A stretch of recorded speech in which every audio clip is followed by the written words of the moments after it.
Hello friends, subscribe my channel to get latest video update and tap the like button. Dear students, today I am going to discuss about chemical bonding and its type. This is the basic concept in chemistry which every student should learn before studying the higher concepts in chemistry. So let's start with types of chemical bonds. Before discussing the definition of chemical bonding and the types, we should know about the electronic theory of bonding. Cossell and the Lewis in the year 1916 gave the electronic theory of bonding, which explained the formation of bonds between different atoms. The atoms of some elements have incomplete last orbit and they tend to achieve the inert gas configuration. So here you can see the inert gas configuration 2, 8, 18, 32 and 64. So this is the inert gas configuration which every atom wants to achieve. Generally in the outermost shell electrons are there. We all know that electrons are present in the outermost shell of the atom.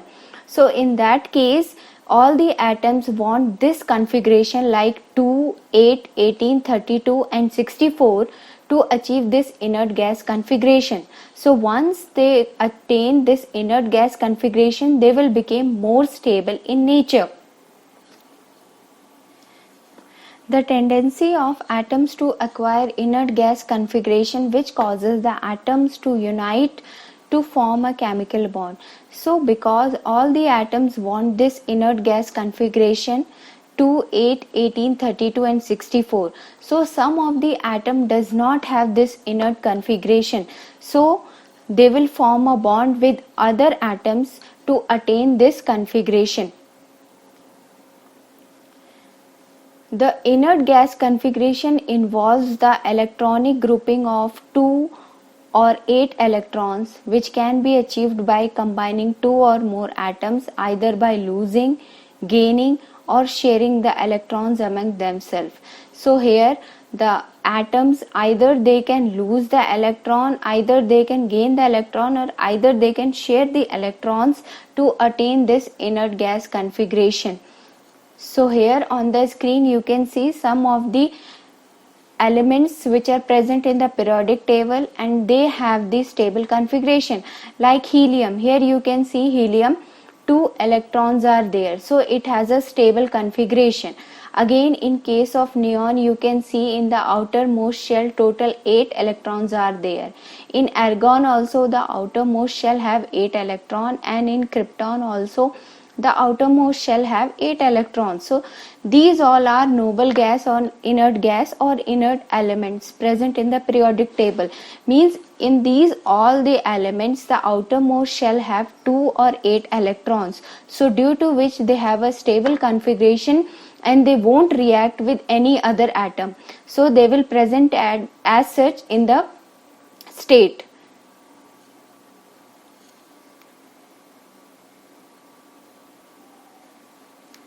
To attain the stable inert gas configuration by the atom, there are 3 types of chemical bonds are formed. As previously it was discussed that to attain the stable configuration, generally the atoms they will form a bond.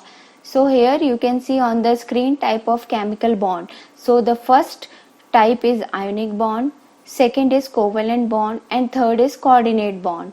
So these are the 3 types of chemical bonds. So first we are going to discuss about the ionic bond. See, this type of chemical bonding is formed when there is a complete transfer of one or more electrons from one atom to other atom. So in this case both the atoms by transferring the electron will acquire the inert gas configuration. So here on the screen you can see the example of sodium chloride. So in the sodium chloride the configuration of sodium is 281. So in the outermost shell you can see the 1 electron is present and the chlorine the configuration is 287. So in the outermost shell total 7 number of electrons are present. So here you can see in sodium 1 electron is there and the chloride atom has 7 electron. So if this one electron is taken by this chlorine atom, so both these atoms, they will have a stable configuration. So here you can see, if one electron will transfer to this chlorine, then the sodium will have electronic configuration 2 and 8, and the chloride, which is lacking one of the electron, will have 2, 8, 8 as a electronic configuration. So here you can see the electron which is present on the sodium is transferred here on the chlorine. So both these atoms, they now have a stable configuration.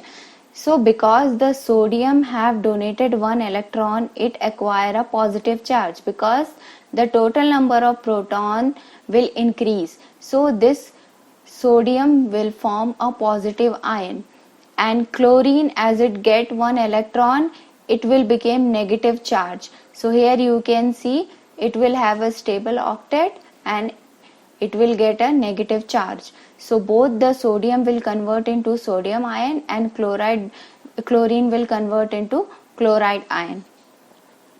So here the atom that loses the electron will become positive charge, and the atom which gains the electron will become negative charge. So here you can see the example, sodium gets the positive charge because it loses the electron, and chlorine get a negative charge because it gained that electron. The charged species are called ions. So here the sodium and the chloride, they both are known as ions. So here positive charge ion is known as cation and the negative charge ion is called as anion. So here sodium became cation and the chloride became anion. These charged species like ion, they are produced and held together by the strong electrostatic force of attraction. So here you can see in the diagram, the sodium and the chloride ions, both they are held together by the strong electrostatic force. Now let's discuss the covalent bonding. This type of bonding is formed between the atom which have similar or identical electronegativity. Here the sharing of electrons takes place between two or more atoms to attain the inert gas configuration. This type of bonding comes into existence when the mutual sharing of electron will takes place, and generally the covalent bond is signified by a horizontal line. So here you can see some of the examples.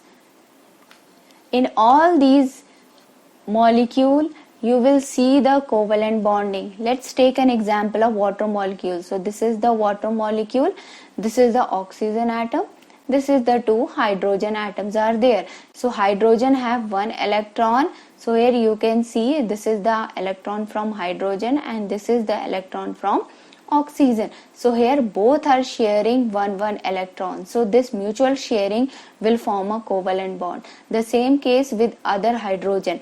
As in the outermost shell, total 6 electrons are present. So the oxygen need 2 electrons to obtain a stable configuration. So because of that, it will share its electron with 2 of the hydrogen atom. This is first atom and this is the second atom, and both will form a covalent bond.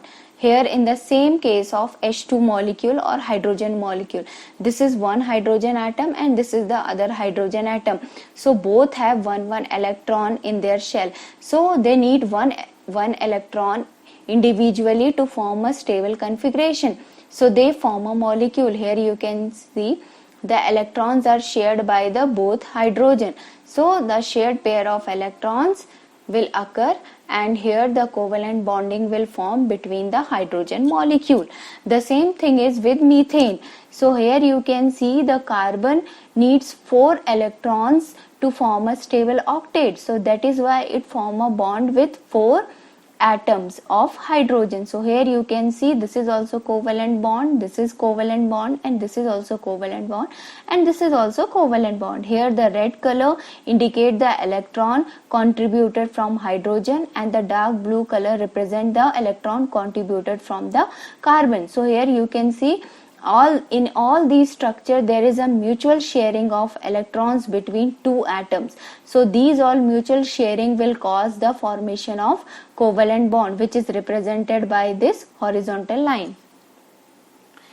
Next, another examples. Here you can see the covalent bond means the sharing of electron, and the basic goal is to achieve the 8 valence electron. Here you can see again the example, fluorine has 7 valence electron in the outermost shell.